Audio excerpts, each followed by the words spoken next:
Assalamualaikum warahmatullahi wabarakatuh. Apa kabar anak-anak semua? Juga ayah bunda, kakak adik di rumah masih tetap bersemangat mendengarkan kisah dari Bu Ilmi? Alhamdulillah, pada materi kuantum anak kali ini Bu Ilmi akan menceritakan sebuah kisah seorang manusia yang zalim kepada Nabi Muhammad SAW. Kalau kemarin-kemarin kita sudah menyampaikan banyak kisah tentang orang-orang soleh, bukan? Nah, untuk menimbulkan rasa khauf dan roja di mata pelajaran kuantum kepribadian anak ini, perlu anak-anak juga mengetahui kisah tentang orang yang zalim yang melawan dakwah Nabi Muhammad SAW. Ya, sebagaimana yang pernah Bu Ilmi sampaikan juga bahwa setiap nabi pasti akan Allah kirim musuh-musuh, pasti akan ada orang yang memusuhi dakwah nabi tersebut. Sebagaimana yang Allah sampaikan di dalam Al-Quran surah Al-Furqan ayat 31. Apa bunyinya? A'udzu billahi minasyaitonir rajim. Wa kadzalika ja'alna likulli nabiyyin aduwwan minal mujrimin. Dan demikianlah bagi setiap nabi kami jadikan musuh-musuh dari golongan orang-orang yang berdosa. Al-mujrimin artinya orang-orang yang berdosa. Salah satunya yang akan kita sampaikan kali ini adalah seseorang paman Nabi yang namanya diabadikan dalam Al-Quran menjadi nama sebuah surat di dalam juz 30. Pasti anak-anak sudah tahu semuanya. Siapakah dia? Ahsantum, dia adalah Abu Lahab. Betul. Nah, sekarang siap ya mendengarkan cerita dari Bu Ilmi? Pasti anak-anak sudah hafal, sudah tergambar bagaimana jahat dan zolimnya Abu Lahab kepada Nabi Muhammad. Ya, anak-anak perlu tahu ya, di samping kisah-kisah orang soleh, anak-anak juga harus tahu kisah-kisah orang zolim lainnya yang sampai diabadikan oleh Al-Quran. Berarti kita diminta oleh Allah untuk mengambil ibrah, untuk tidak mengikuti langkah-langkah orang zolim. Fahimtum? Iya. Ya, Abu Lahab sebetulnya dia sangat sayang kepada Nabi Muhammad SAW. Buktinya ketika Nabi Muhammad bayi, ketika Nabi Muhammad kecil, Abu Lahab memberikan seorang jariyahnya yang bernama Suwaibah untuk menyusui Nabi Muhammad SAW. Karena memang tradisi masyarakat Mekah pada saat itu, ketika ada seorang bayi yang lahir, tidak langsung disusui oleh ibu kandungnya, tapi ada perempuan lain yang akan menyusuinya. Nah, untuk Nabi Muhammad, Abu Lahab memberikan jariyahnya, yaitu budak atau perempuan yang dibayar untuk menyusui Nabi Muhammad SAW. Namun ketika Nabi Muhammad menjadi dewasa dan menyatakan diri sebagai seorang Rasul, berubahlah kasih sayang Abu Lahab menjadi kebencian yang sangat dalam. Ya, sebelum diangkat menjadi Rasul, sebetulnya Abu Lahab menginginkan kasih sayangnya itu lebih erat lagi, diwujudkan dalam hubungan kekeluargaan yang sangat erat, yaitu dia menikahkan putra-putranya dengan putri Rasulullah SAW. Putri-putri Rasulullah yang bernama Ruqayyah dan Ummu Kulsum dinikahkan dengan putra-putra Abu Lahab yang bernama Utbah dan Utaibah. Namun ketika Nabi Muhammad diangkat menjadi Rasul, Abu Lahab meminta putra-putranya tersebut mentalak atau menceraikan istri-istrinya yang merupakan putri Rasulullah SAW. Sambil mengancam, Abu Lahab memanggil kedua putra mereka lalu berkata, "Roksi wa roksukuma haramun illam tutolliqa bintai Muhammad." Kepalaku dan kepala kalian berdua haram sebelum kalian mentalak atau menceraikan putri-putri Muhammad. Begitulah Abu Lahab berkata kepada anaknya. Akhirnya Utaibah menuruti permintaan Abu Lahab. Dia mendatangi Nabi Muhammad SAW dengan bermaksud menyerahkan istrinya yang merupakan putri Nabi. Dalam artian dia sudah mentalak, menceraikan istrinya tersebut hanya karena Nabi Muhammad diangkat menjadi Rasulullah SAW. Sambil menyerahkan istrinya tersebut kepada Rasulullah SAW, Utaibah mengeluarkan isi hatinya. Dia mengumpat, mencaci maki Nabi sampai puncaknya dia berani meludahi muka Nabi. Astagfirullah. Dan alhamdulillah pada saat itu tidak sampai mengenai muka Nabi ludah Utaibah tersebut. Lalu Nabi dengan rasa sakit hati dan kecewa barangkali menyerahkan semua urusan perbuatan Utaibah tersebut kepada Allah Subhanahu wa taala. Dalam artian, biarkanlah Allah yang membalas perlakuan tersebut. Setelah kejadian itu, Utaibah diajak oleh Abu Lahab menuju Syam. Di tengah perjalanan menuju Syam, Abu Lahab bertemu dengan seorang padri. Seorang padri itu memberi peringatan kepada Abu Lahab dengan mengatakan, hati-hati, di daerah yang dilalui oleh Abu Lahab tersebut banyak singa yang berkeliaran. Tidak disangka Abu Lahab muncul ketakutan dalam hatinya. Dia mengaitkan baru saja peristiwa anaknya sudah berlaku sangat tidak sopan kepada Nabi, dan dia meyakini perbuatan tersebut pasti akan dibalas oleh Allah.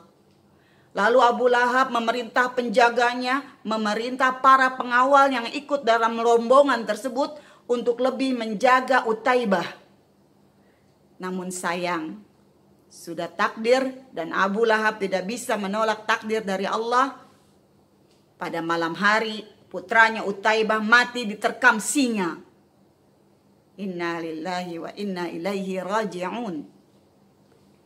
Kejadian tersebut tidak membuat Abu Lahab menjadi surut untuk menjegal atau menggagalkan dakwah Nabi. Justru dia semakin bersemangat. Di mana saja Nabi berdakwah, dia akan datang untuk menggagalkan dakwah Nabi tersebut, untuk menghasut orang-orang supaya tidak termakan oleh dakwah Nabi. Suatu hari Nabi Muhammad SAW berdakwah dibantu oleh seorang anak yang bernama Ali bin Abu Thalib. Ketika itu Ali bin Abi Thalib masih kecil. Anak-anak pasti tahu siapa Ali bin Abi Thalib. Ya, dia adalah sepupu Rasulullah SAW yang sangat mencintai Nabi Muhammad dan membela agama Nabi. Apa tugas Ali bin Abi Thalib untuk dakwah Nabi? Ali ditugasi oleh Nabi Muhammad untuk mengundang orang-orang dan memberikan mereka jamuan. Mulailah Nabi berdakwah dari mulai kalangan handai taulan, kerabat, tetangga, teman-teman dekat. Ali mengundang mereka. Biasanya dalam undangan tersebut, Ali akan menjamu mereka dengan memberi makan dan minum. Setelah mereka kenyang, barulah Nabi menyampaikan dakwahnya. Namun, hal seperti itu seringkali digagalkan oleh Abu Lahab. Karena ketika orang-orang sudah kenyang memakan jamuan dari Ali bin Abi Thalib, biasanya Abu Lahab akan sekuat tenaga membubarkan mereka untuk pulang kembali ke rumah masing-masing supaya tidak mendengar apa yang akan disampaikan oleh Rasulullah SAW.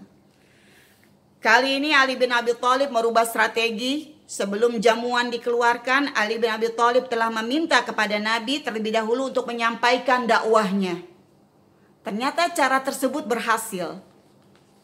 Para hadirin yang diundang oleh Ali dan Nabi Muhammad, mereka mendengarkan dakwah Nabi ketika Nabi menyampaikan bahwa dia adalah Rasulullah, apa itu ajaran Islam. Di akhir pembicaraan, Nabi menyampaikan kepada para hadirin, mulai sekarang, siapakah yang akan mendukungku menyebarkan dakwah ini? Siapakah yang akan rela berkorban, mengeluarkan harta dan tenaganya, juga waktunya untuk menyebarkan dakwah ini? Nabi bertanya kepada semua orang yang hadir pada saat itu. Namun tak ada satupun yang hadir menjawab ajakan atau seruan dakwah Nabi tersebut. Semua diam. Tiba-tiba Ali bin Abi Thalib mengangkat tangan dan dia berkata, "Ana ya Rasulullah aunuka." Saya ya Rasulullah yang akan menjadi pembelamu. Ana harbun ala man harabta.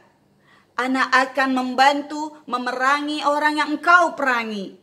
Kata Ali bin Abi Thalib dengan berani. Tiba-tiba suasana yang semula hening menjadi riuh. Orang-orang yang hadir tertawa terbahak-bahak melihat dan mendengar apa yang baru saja dikatakan Ali bin Abi Thalib. Karena menurut mereka ucapan itu tidak ada artinya sama sekali. Karena ucapan tersebut keluar dari seorang bocah yang masih kecil. Masya Allah. Luar biasa Ali bin Abi Thalib pengorbanannya kepada Nabi, bukan? Nah, sejak saat itu Ali bin Abi Thalib dan Nabi Muhammad tidak pernah menyerah, walaupun tak ada seorang pun yang mendukung dakwah mereka. Nabi terus berdakwah kepada orang-orang tentang ajaran Islam. Dan semakin Nabi bersemangat berdakwah menyebarkan ajaran Islam, demikian pula dengan Abu Lahab dan istrinya, mereka pun semakin bersemangat untuk menjegal dakwah Nabi. Kemana saja Nabi berdakwah, pasti Abu Lahab ikut. Baik sebelum dakwah itu dimulai, atau setelah dakwah itu dimulai, atau ketika dakwah itu sedang berlangsung, Abu Lahab pasti datang. Kalaupun dia berhalangan hadir untuk datang, dia akan menyewa atau mengutus seseorang untuk hadir ke dalam dakwah tersebut dengan bermaksud menggagalkan dakwah Nabi atau menghasut orang-orang supaya tidak mengikuti ajakan Nabi. Kalaupun juga Abu Lahab hadir di tengah-tengah dakwah ketika berlangsung, dia akan berteriak-teriak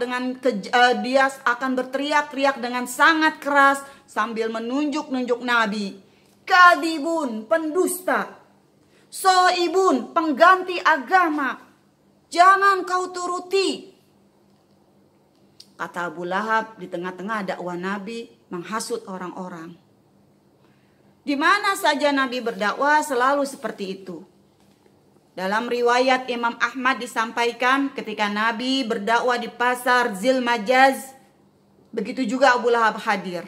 Digambarkan sosok Abu Lahab sebagai seorang laki-laki berambut gondrong, terurai sampai pundak, bermata juling, dan wajahnya merah menyala. Makanya dia dikenal dengan Abu Lahab, bukan bermaksud ejekan, memang seperti itu fisiknya Abu Lahab. Mukanya menyala-nyala merah. Abu Lahab, yang berarti bapak kobaran api. Demikianlah kerja Abu Lahab setiap hari. Tak kalah juga dengan istrinya yang sama-sama jahat, membantu usaha Abu Lahab untuk mengagalkan dakwah Nabi. Siapa istri Abu Lahab? Anak-anak pasti kenal.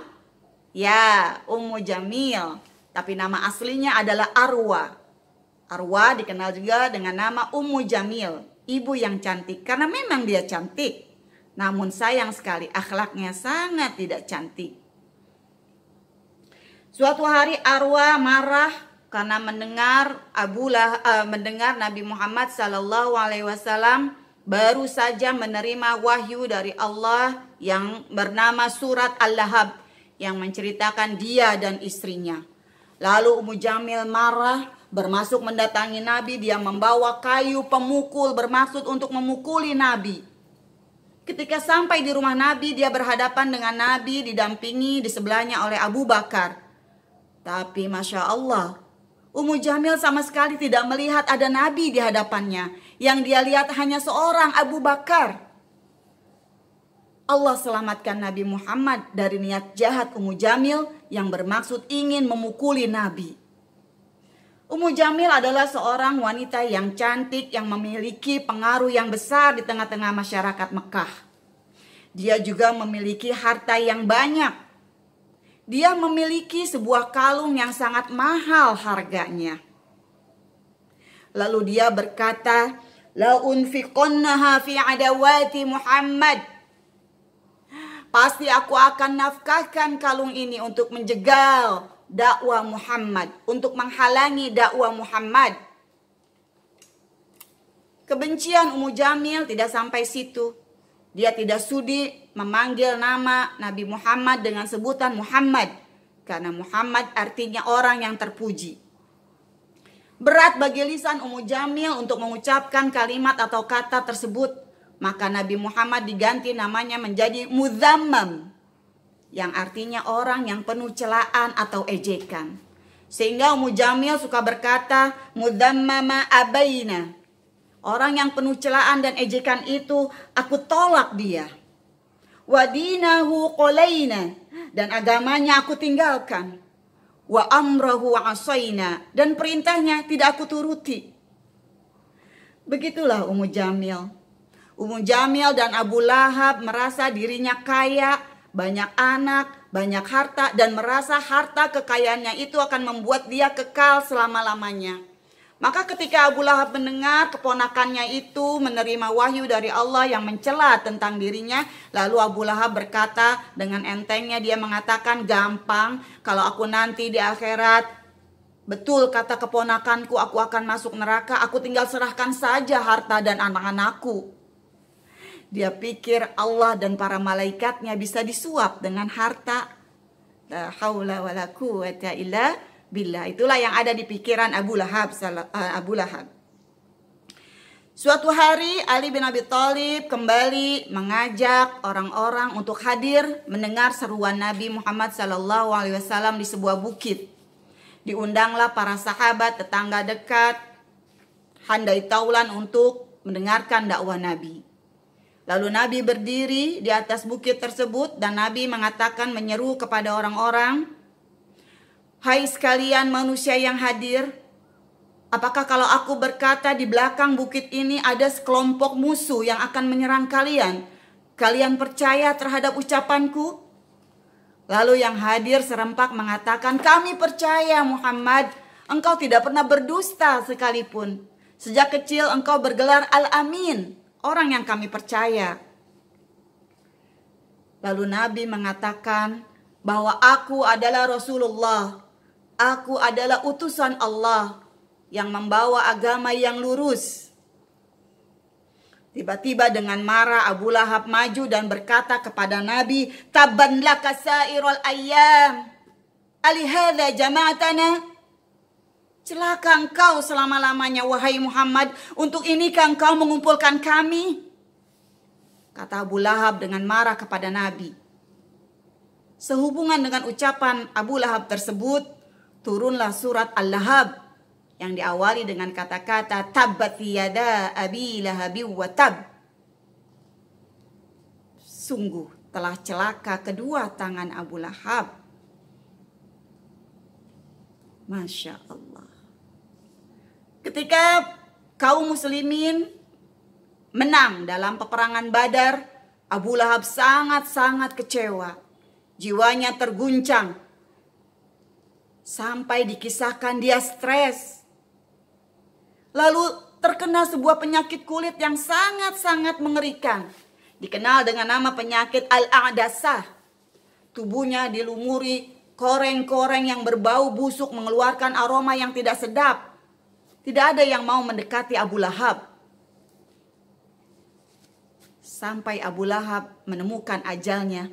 Dia mati dengan kondisi yang sangat mengenaskan. Dan tak seorang pun yang mau mengurus jenazahnya.